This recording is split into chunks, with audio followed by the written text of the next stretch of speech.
WFNY BrownsCast, presented by Evergreen Podcast Network. I'm your host, Joe Gilbert, with Taylor's Jedrzejek again here. And we're just recapping the another Browns loss. Browns lose to the Bills 31-23. As we This is starting to feel like a punishment. I know, right? Yeah, What have we personally done to deserve this? Nothing, but I guess just being Browns fans, right? At this point, this podcast is brought to you by Underdog Fantasy. For first-time depositors, enter in the code WFNY at checkout, and Underdog will match your deposit up to $100. Underdog is a great platform if you're tired of DFS seller system. There are tons of game types and drafts every night of the week for every sport. Don't forget to use WFNY to get your first deposit matched up to $100. That's Underdog Fantasy. Initial thoughts there, Taylor, after this another brutal kind of mistake-filled loss. I mean, I don't want to say it's hard to call the Bills the team that played better today. I think the Bills played so significantly better for about a 10-minute stretch that it overwhelmed the rest of the game. I don't know.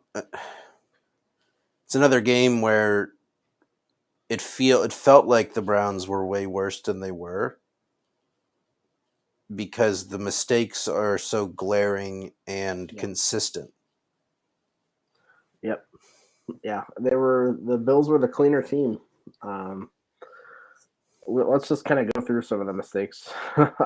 Earlier, first half was probably, obviously the second half was the bigger kind of deficit and whatnot, but the first half was kind of the frustrating one because they dominated for what, 2/3 of the half? for about 25 minutes. Yeah, and it was if Grant Delpit is able to make that tackle on Dawson Knox to prevent a 3rd and 10 pickup. I mean, that wouldn't have been an easy play. I'm not going to completely absolve Grant Delpit for making that play, but I know it wouldn't have been easy. It's a play that he needs to at least slow him up a little more. Yeah. Like he obviously was going to go low and he just missed. Yep. Yeah. It seems like every one of these losses there, you can go back to like some moment, this mistake. Another one was the fumble, the bad snap. Yeah, I mean, we have a guard. We have a guard playing center because I think we've now hurt about 5 centers this season. Right. Yeah. So Nick Harris got hurt, and the rookie center got hurt, and now Posic's hurt. The guy, the fourth guy they had in camp. He got hurt. Brock Hoffman is now on the practice squad in Dallas. I guess they could bring him back because he's on the practice squad, but. I don't know. Like he can't play center next week. There is a limit, even with the best offensive line coach in the league.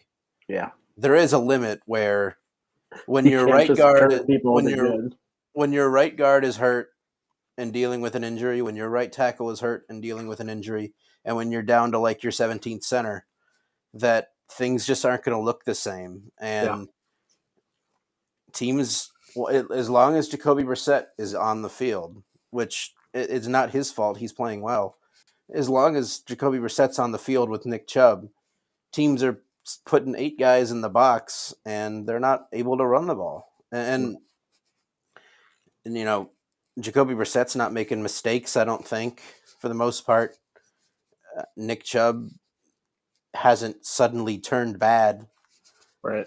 It's just teams are defending it differently than they have been, and until the Browns, God knows what they're doing with their lives. If they lose to Pittsburgh today, they might as well not even make the playoffs. Yeah.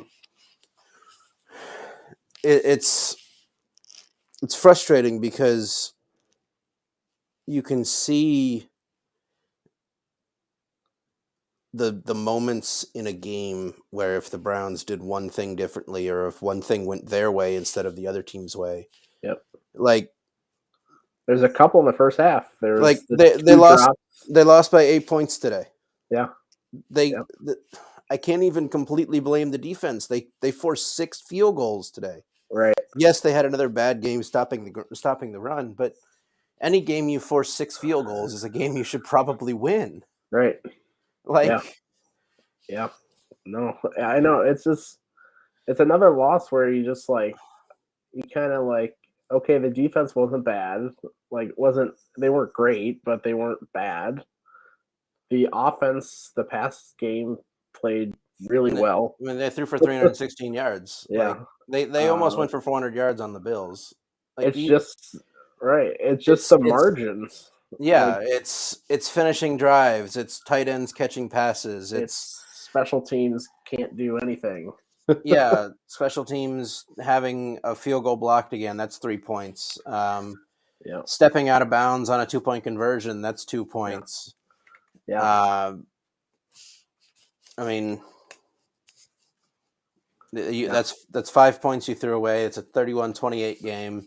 You probably threw away points with the fumble drive because the Buffalo wasn't stopping you on that drive. Mm-hmm.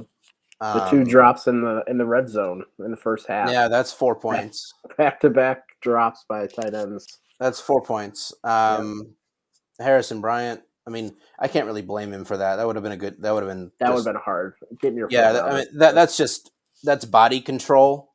Yeah. And he doesn't get the ball thrown to him all that much. So not a whole lot of practice getting the toe taps. Can't expect in. a tight end to have body control. Yeah, most of his work comes between the hash marks. So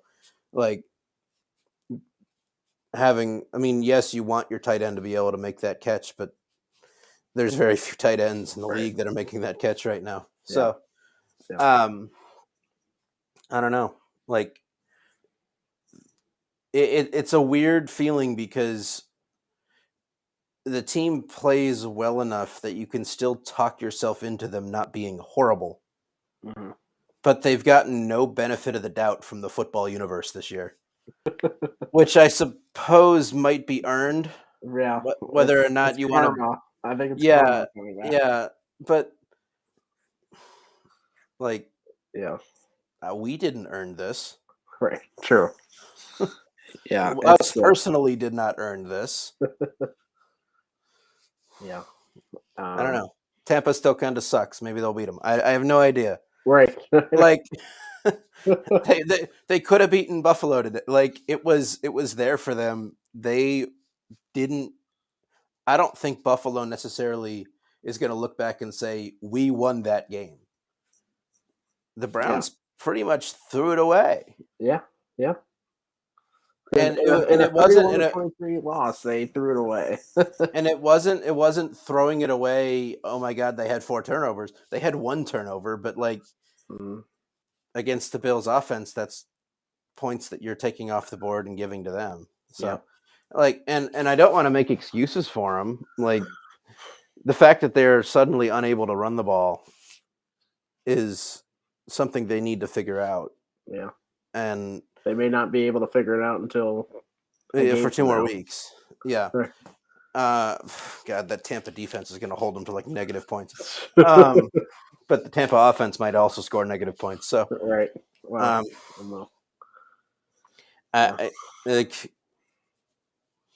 Right. So obviously there's going to be a lot of doom and gloom on Twitter, but I don't know. I can't take away that many negatives that are new. Like the defensive tackles still suck. Jordan Elliott made his first 2 plays of the season. Yeah. And they were on back-to-back plays in what would have been defensive garbage time. Right. It's the same problems coming up, but they're known problems. It's the run defense. Yeah, it really doesn't lend us to any topics to talk about. I do shit, different week. Right. I do want to say the story that the announcers talked about the defense just holding meetings without coaches not a great sign. No, Like, not something. No, and Myles Garrett let that out. He let that slip on purpose, probably. right. I mean, Like that's not. Yeah, and even if the defense had one bad play today. right. It was and to be honest, I don't even know what was going on with that play. The Bills had like 7 dudes running in 7 different directions. They had one guy flaring back for what looked like a halfback pass. They had 2 guys running pick routes on the right side, and then it looked like there's the corners and the secondary just did not communicate who had what was going on. Like, I wouldn't be surprised if that play was called fire drill because dudes were just running everywhere. Yeah, and yes, Stephon Diggs should be covered, but that wasn't a normal play. Like the all 22 of that's going to be bizarre. Yeah. I don't know. I don't like Josh Allen threw for less than 200 yards, and right. Like who he made like 1 or 2 good throws all day. A lot of dump offs. The Browns were giving him dump offs, and they were still tackling pretty well aside from the one Dawson Knox play. Like the defense has shown signs of improvement everywhere that they are able to, but the fact that their defensive tackles are so bad prevents them from showing any semblance of sustained improvement in the run game. Like having JOK back today was a boost. He was doing some good things in the run game. I don't see Deion Jones making enough of an impact, but I don't know how much of that is my defensive tackle is in my jockstrap.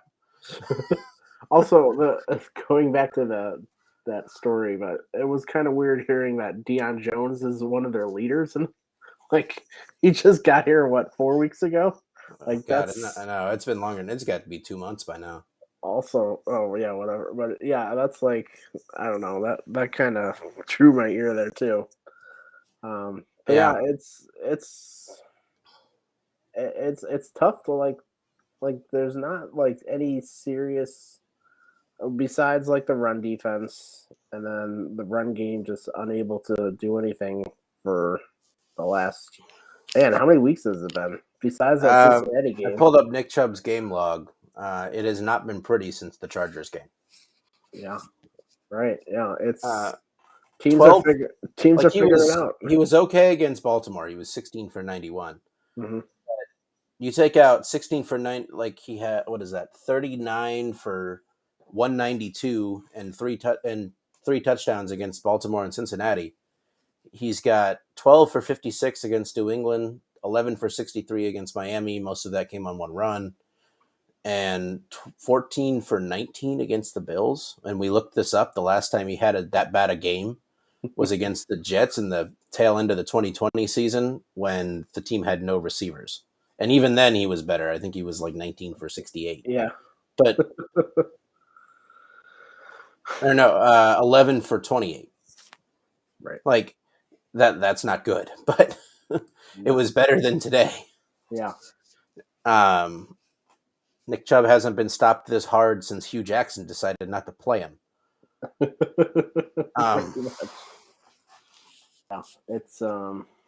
Yeah, it's it's a clear like the league has a game plan against the Browns, and the Browns just don't have any way to fix it right now. It might some of that is offensive line, like we were saying, like at some point you just can't mask the problems on the offensive line. Yeah, like Blake Hance is even gone now; he's somewhere else. Yeah, Froholt is just not a NFL center like that. We saw that in the first game here. He was a serviceable NFL guard against the Bengals. He was not a good guard against the Dolphins. Yeah. And he was a worse center against the Bills. Like, I mean, they're going to have to go out and find a center this week because I don't think you can run that out next week against Vita Vea. Oh God, no.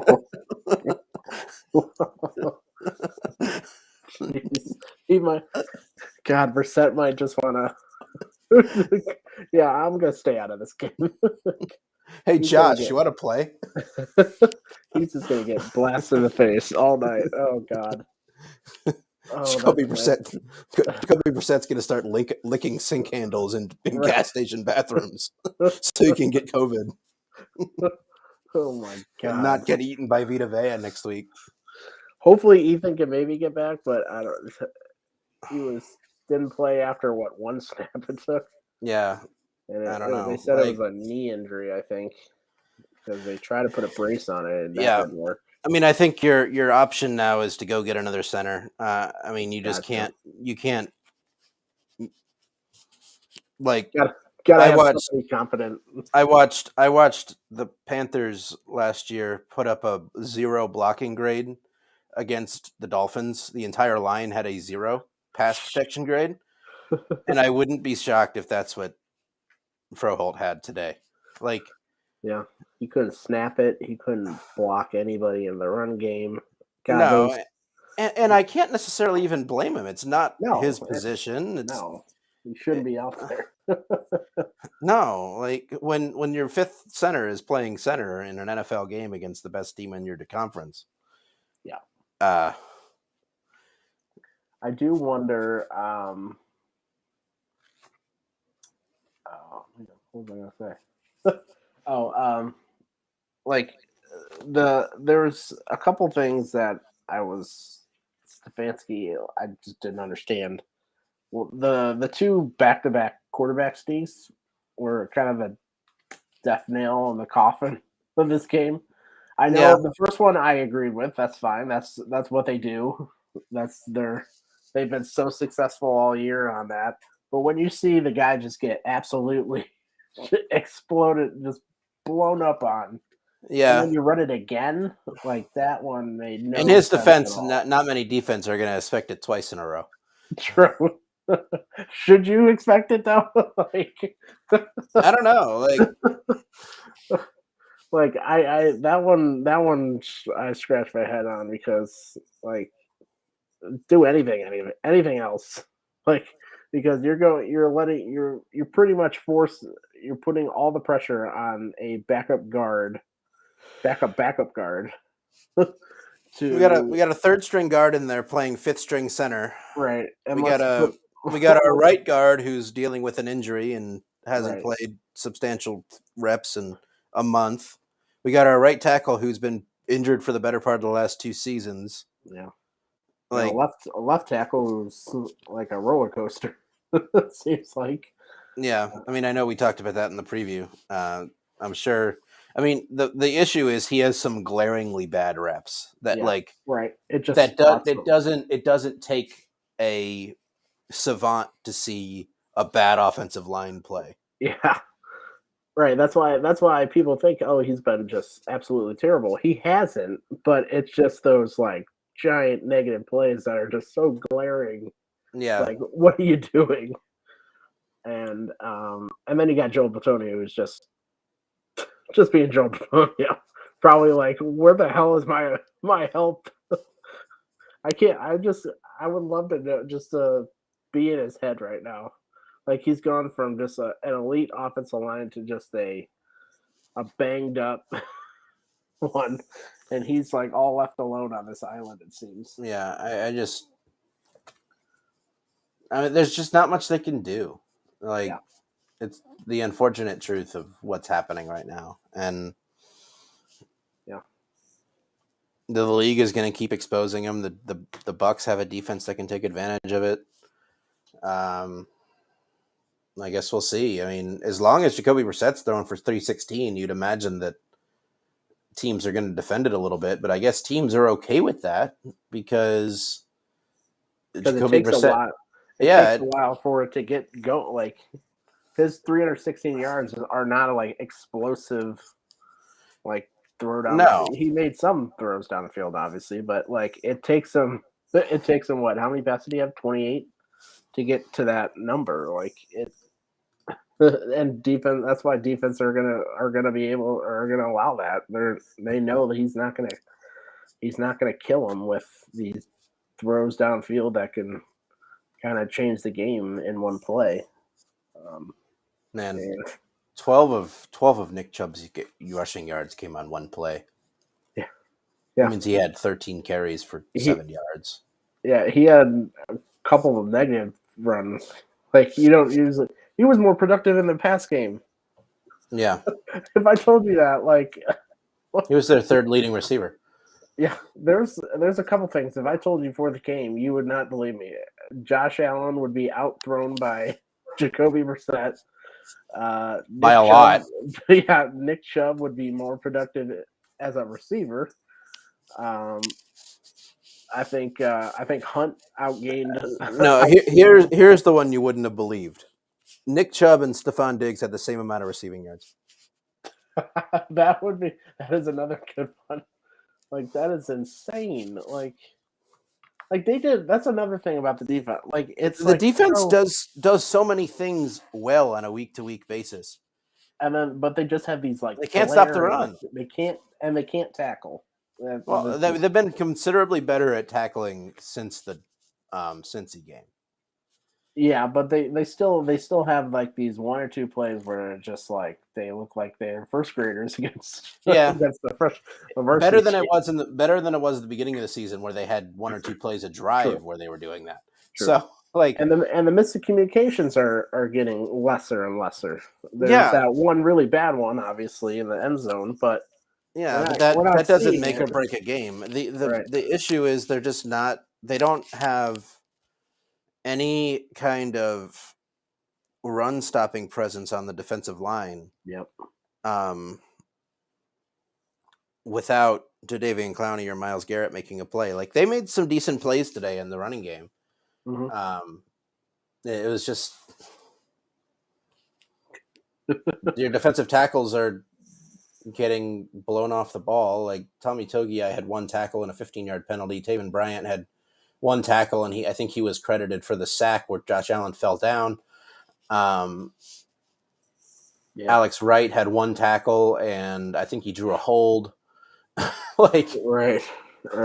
But when your defensive lineman's most notable stat is drew hold. Yeah. Right. Like basically the defensive line is two guys, and that's just not good, right? You're getting very, very limited impact from anybody else, and it's mostly because of like failed plays by the other team. The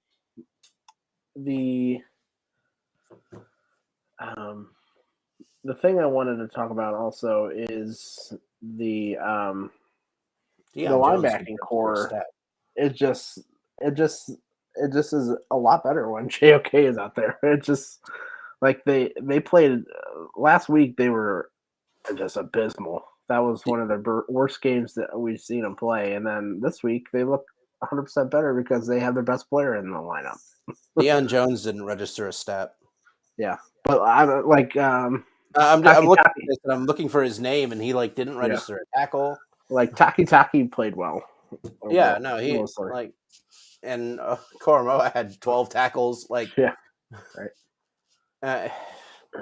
It just shows you kind of the frustrating because you can you see it.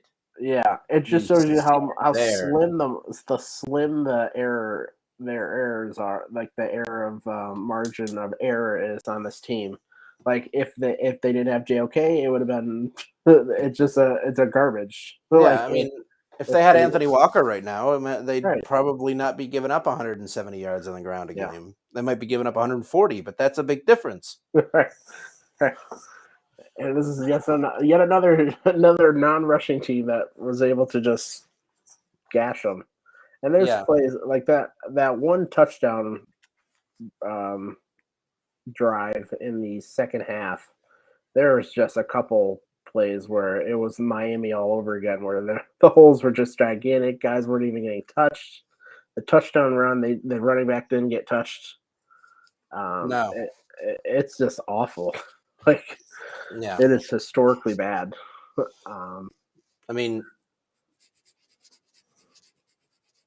I don't. It's one of those things that they won't be able to fix until the offseason. No, this is an off-season fix now. Like, no amount of people coming back from injuries is going to save you. Yeah. No amount of signing signing Ndamukong Suh, who obviously was signed this past week. But Right. no amount of signing Ndamukong Suh is going to save you. I really hope this is the kind of final straw for Andrew Berry to figure out. Okay, I cannot just put anybody out there and hope it works. Like this, Yeah. they got to do something. They got to hit it heavy. Like they can't just do one signing or one draft pick. They got to hit it multiple times because there are no playable guys on that line right now. In the interior. In the interior. Yeah, in the interior. Yeah. And the thing that you have to consider is that you're not going to have Jadeveon Clowney back likely next season. Yeah, he's probably gone. And it's not like he's making that much of an impact anyway. Mm-hmm. He's just, better than the alternatives. Right. I don't know. This defense has to almost be rebuilt in the front seven this offseason. And, people are still going to say, oh, my God, they don't have a draft pick. But, you don't need a first-round draft pick to pick a defensive tackle. No. Yeah, they don't go in the first round unless you're like elite, like game changing. But or if Dave Gettleman is drafting you, right? Sure. Like and some of them is just they just need to get a run stuffer, a guy that can just stop the run. They need not even someone who makes a whole bunch of plays. No, just defensive tackle. You make plays at defensive tackle by not getting blown off the ball. Yeah. If I can find a guy that can stay in his place, maybe take on a couple blocks, that's all we need. Like we don't need a guy that can splice into the backfield and make plays like we saw last week. We're not asking for Aaron Donald. We're asking for. I mean, we're just asking Washington when he was old. I don't even know if we want that. But at least people had to run around him and they couldn't push him in 5 yards back. It's just, that is position number one, maybe number two, maybe number three on the. And I know people spent the entire offseason bitching about the wide receivers, but they're missing a guy that can take the top off right now, but the rest of the receiving core seems fine. Right, yeah. Donovan Peoples-Jones has been very, very good the last 2 months. He's taken a step up. He's consistent every week. His awareness on the sidelines is commendable. Yeah, and he catches everything. His hands are really good. He can't separate, but hey, you can't be perfect out there. You can't be. He's a 7th rounder and he's being highly productive as a number 2 receiver right now. He's probably going to get over 1,000 yards this year. Right. Yeah, receiver is not a big, especially with Deshaun Watson coming back. I wouldn't put that up there as one of the top. No, they need to fix the defense before they need to do anything to the offense. Yeah. Obviously you probably need to. Man, I hate talking about offseason this early because I know. They could win next week and then roll off 5 of 6 with Watson and be right in the playoff hunt. But it's the needs are all defensive right now. Yeah. You probably need some O-line depth. Yeah, definitely. And you might need a right tackle. I don't know if they're going to bring Conklin back. He has an out in his contract, and it'll be interesting if they want Hudson there or not. I know he played bad today when he came in, but when he has played from the start, he has played well. So yeah, I did hear something interesting about maybe moving Wills back to right tackle because that's his positioning from college. But I don't know. I don't know if that's going to work. He was only playing right tackle because Tua was a lefty. Right. Yeah, I wouldn't mess with that. But I would put offensive line in front of receiver right now. I would put defensive line obviously is the number one thing. Backup edge, we need a starting edge. Yeah. They just need to rebuild the defense, the front seven. Yeah, front seven. Yeah. A lot of the secondary is probably coming back. The ones that aren't named John Johnson, and Ronnie Harrison. I think safety will probably be on the list because Grant Delpit I mean, Delpit's not bad. He's been playing he's not pretty well bad, the but last few he weeks. needs somebody to play with him, and Yeah. John Johnson's gone. Ronnie, I don't think they can bring Ronnie Harrison back because he's invisible, just like John Johnson. Yeah, I mean, in reality, the team probably isn't like we're not talking about a team that needs to replace 11 of 22 starters to be good. Right. You probably just need 5 dudes. Right. Like And corner's good. and some new coordinators. But yes, that is objective number one with the defense. New coordinators. I wouldn't mind seeing different position coaches because it seems like there's no improvement sometimes in some of the positions. I mean this podcast is starting to feel like a bit of an obituary for the season. season. Yeah, I know. But I wrote it in the recap. I don't see how this seemed like the loss that kind of. This is a deep hole they're putting themselves into. Yeah, I mean, like you're right. Right now, I think the season goal is to not give the Texans a good pick. Right. Because the better the pick is, the louder the talk is going to be from the know-it-alls on Twitter. Yeah. If only there was NBA protections. Could you imagine? That would be pretty funny. It's a top 5 protected pick. Browns picking number 5. I mean, if that was the case, then the Browns would have never gotten Denzel Ward. No. Yeah, right. But sure. Yeah. I don't know. It doesn't feel like there's a whole lot to take away from this game. A lot of it's the same shit. Yeah, it was a microcosm of the whole season. And it's not like this is against a bad team either. Like right. your losses the last 2 weeks, while the Dolphins one was really bad because they were never in the game. You never were in the game. Like your losses, other than that, have been to the Bills, the Ravens, the Patriots, and the Chargers. Like those are 4 of your last 5 losses, and all of those teams are in the playoffs right now, I think, except for maybe the Chargers. And it just shows you the frustration. Like you're at their level, but you just are failing. Small things. Is Deshaun Watson good enough to make up 3 points against the Falcons? I would hope so. Is Deshaun Watson good enough to make up 2 points against the Chargers? I would think so.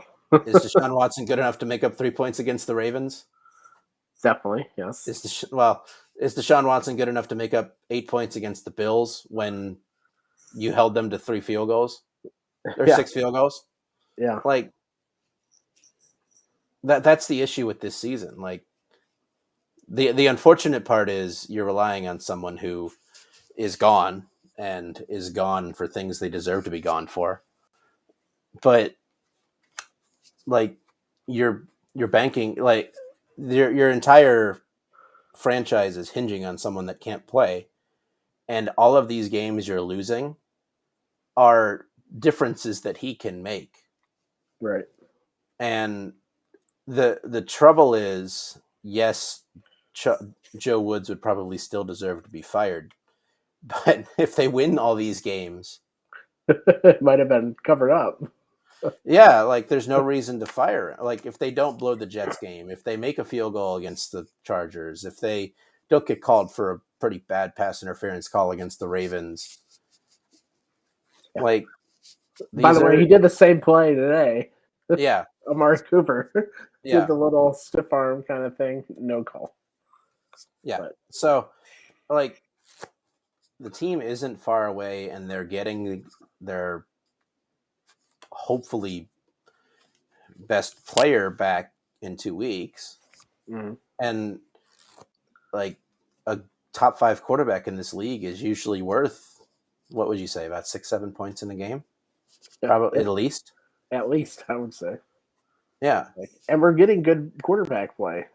Yeah. It just shows you like the difference of what I think the one of the biggest things we can talk about is even though the offense has been very good for the most part, it's frustrating because you can see where they're lacking, and not all of it is in the run game. It's red zone offense where the gaps are tighter, and when you're not able to run the ball down there, those gaps become even smaller. Right. And as we've said many times, Jacoby Brissett is not usually someone who's going to fire it in to gaps that maybe Deshaun Watson will. Right. And maybe someone like Deshaun Watson is able to put enough, like just pinpoint that pass to Harrison Bryant that the first one he dropped. The second one wasn't a drop. Right. The one he dropped, that pass had to be thrown hard, but it also had to fall into the right spot, and it ended up being like 6 inches high. Yeah. So there's every game we see like 2 or 3 or 4 kind of passes that were like, okay, if we had somebody else out there. Yeah, and I'm not going to expect. Well, maybe I will expect it because Houston is really bad. Right. And their fans are showing it. But like, can we expect Deshaun Watson to come in the first game and light the Texans up? I mean, he might have the motivation to. But that actually might be where kind of this season it's not going to be that bad, because I feel like we're putting all this kind of expectations on what he's going to be when he comes back. But the guy hasn't played in almost 2 years in a regular season game, at least. Like, to expect that to come out of the gate, and if we were like, say we were in kind of playoff position or close to it, and then put him in those, like, I think it may actually kind of this. I really think just could it be a situation like what you saw with Garoppolo in 2017? I don't know, or 2018, I think it was, where he played the last 6 games with the 49ers. They won their last 6 games or something, and they went to the Super Bowl the next year. I don't know. Right, that's what I'm thinking. Like, I think when the suspension came down with 11 games, I think we probably should have had the expectations like this might be a throwaway year. But the unfortunate part is that's become the reality because they haven't been able to win close games. Right. Yeah. Like, it's not a throwaway year if you have 2 more wins and you're potentially 5-6 or 6-5. But without him, there's no margin there, and that's where this team is at. So, like, there's not a single game on this schedule that once he comes back that I'm looking at and saying they cannot win this game. Mm-hmm. Like, unless Bill Belichick was on the team, they're going to Houston, they're going to Cincinnati, who can't beat the Browns for some reason. Yep. They have the Ravens at home, who shouldn't have beat the Browns in the first game. They have the Saints at home, who are not good. No. They go to Washington, who is might be weird. The worst team. They're weird. I know. They're one of those teams that are really bad, but then they can beat anybody for some reason. I mean, they're 6-5. So, like, I don't know what they're doing, but I mean, they beat the Texans today. Yeah. Their wins are against the Jaguars, Bears, Packers, Colts, Texans, and Eagles. So they have like one good win in there. Right. The Eagles one stands out. Yeah. Oh my God. They play the Giants 2 games. They have the same thing that we had against the Ravens last year. They have the at Giants, bye, home to Giants. Oh, that's weird. Yeah.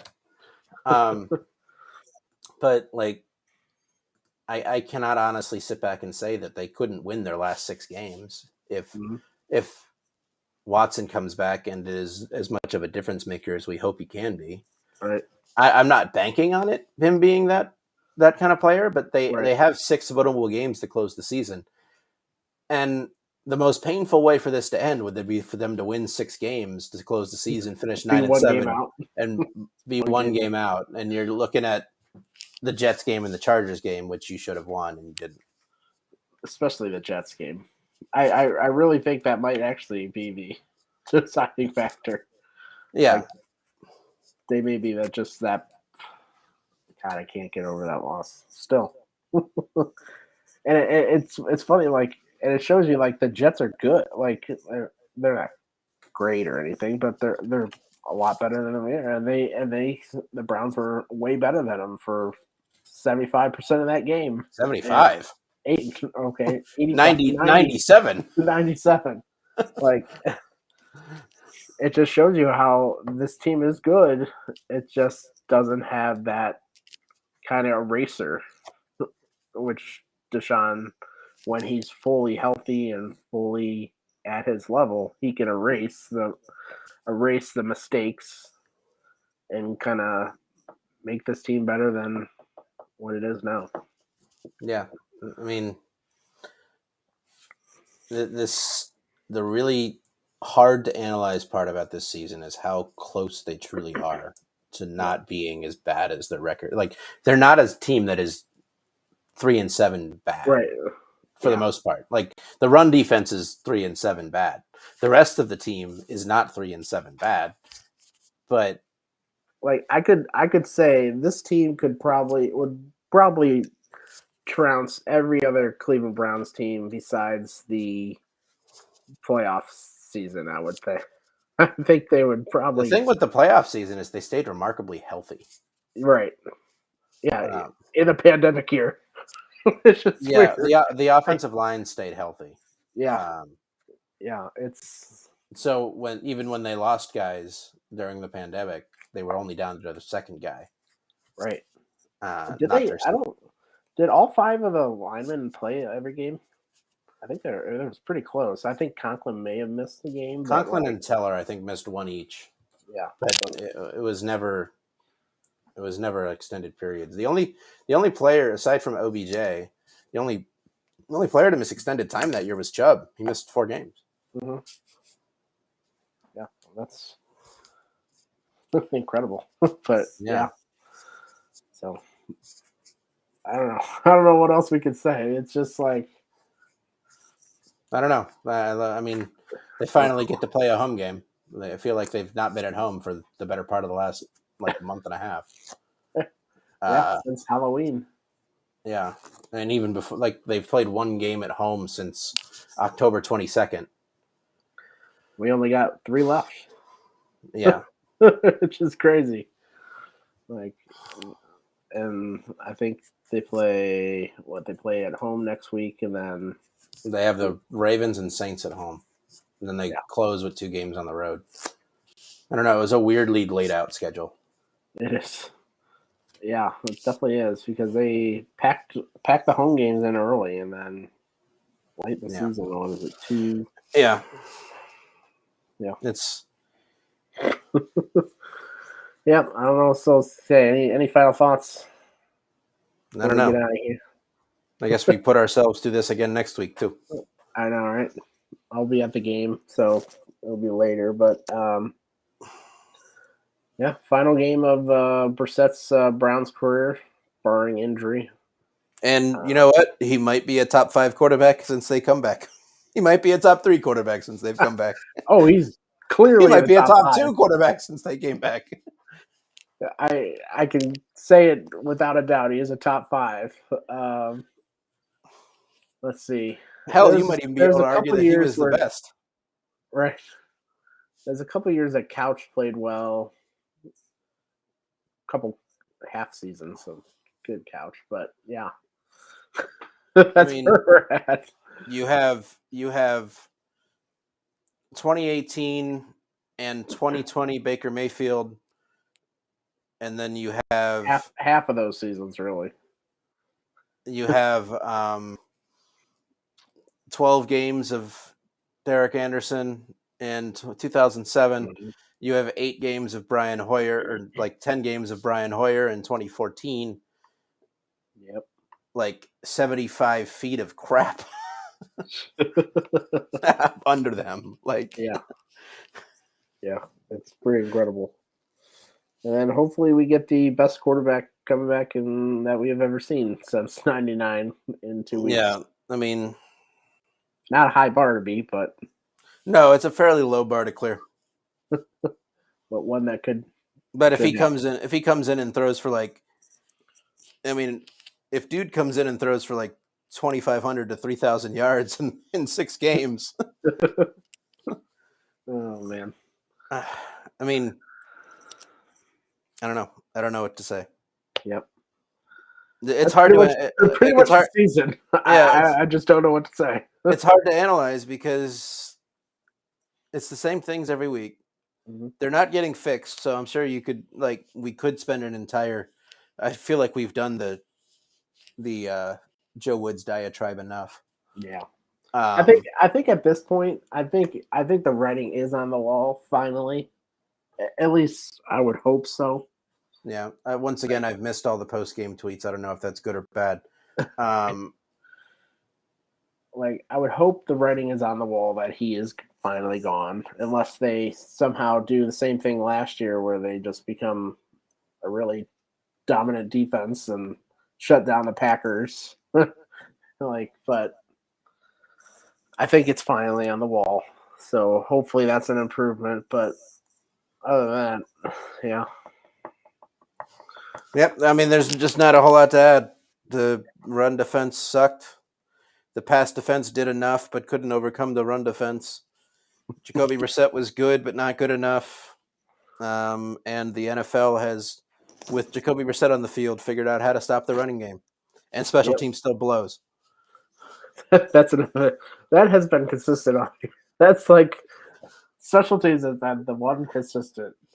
And honestly, when the last month, when Cade York has put up a kick, they've been like he's been kicking the ball well, but I think he's had like 3 field goals blocked. Right. Like I don't know. Like I don't know enough about field goal kicking like to know if it was like Trajectory or blocking. or if blocking. I don't Or know. like Today felt like blocking. right. Because I think it was what was it 30-yarder or something like that or close to. It I was don't even under 40, remember. right? I don't remember. Let me So look right it now. wasn't. Let's just say it wasn't a kick that you would have a low trajectory on. No, So, I think someone just got blown up. Probably 34-yard field goal. Yeah. Yay.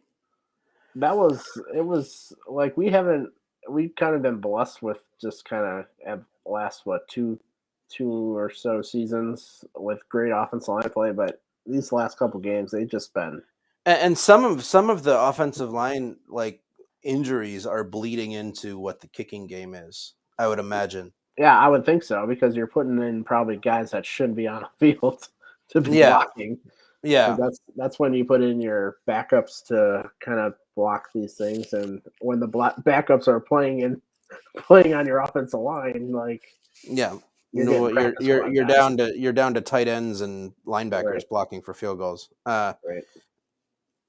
I mean, that's probably not the case. I don't know who's in on field goals. I would have to look at the film, and quite frankly, I don't have a whole lot of time during the week to stare at all 22s. But I don't know. He's had a bunch of kicks blocked this year, and I think only 2 of them you would say are his fault. Right.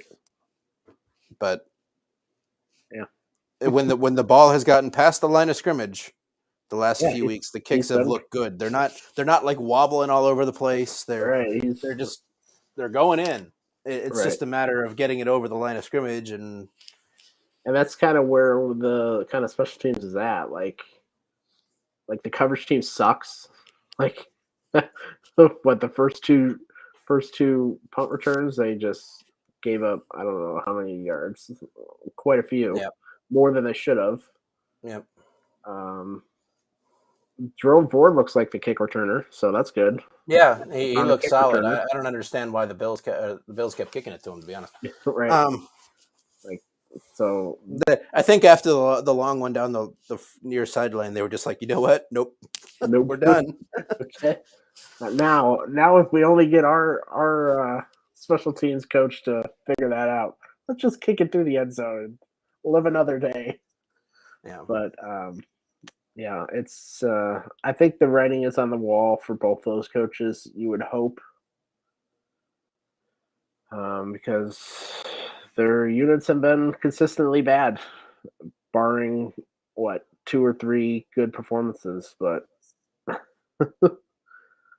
they're both Joe Woods and Prever are both coaches that are not helping the situation. That is clearly seen. No, and there certainly could be an argument to be made that Joe Woods, like, what is he going to do with defensive tackles that are right, not even NFL backup caliber? mm-hmm. But at some point, you have to make some kind of adjustment. And Right. There's things you can try to hide them or try to do something, but yeah. Okie doke. Anything else, my man? This is just nope. the season of I don't know. Yeah, because as much as you want to give some kind of hard-hitting analysis, like, we don't have film, we have numbers, we can look at numbers, we can trust our eyes. I don't think we're stupid when it comes to football. And what we see every week is that this team is really damn close. And, maybe if they had two more defensive tackles that could actually play the game of football, they'd have more wins than they do right now. If Cade York makes, the Cade York thing balance itself out, because as some unnamed Twitter people have said on some unnamed beat writers have said, what if he missed that field goal week 1? What if he made the field goal week 4? It balances itself out. So you win one, you lose one on the kicker's foot. But yep, the team is really close to not being 3-7, and they're 3-7. Yep. My dad always says you are your record, but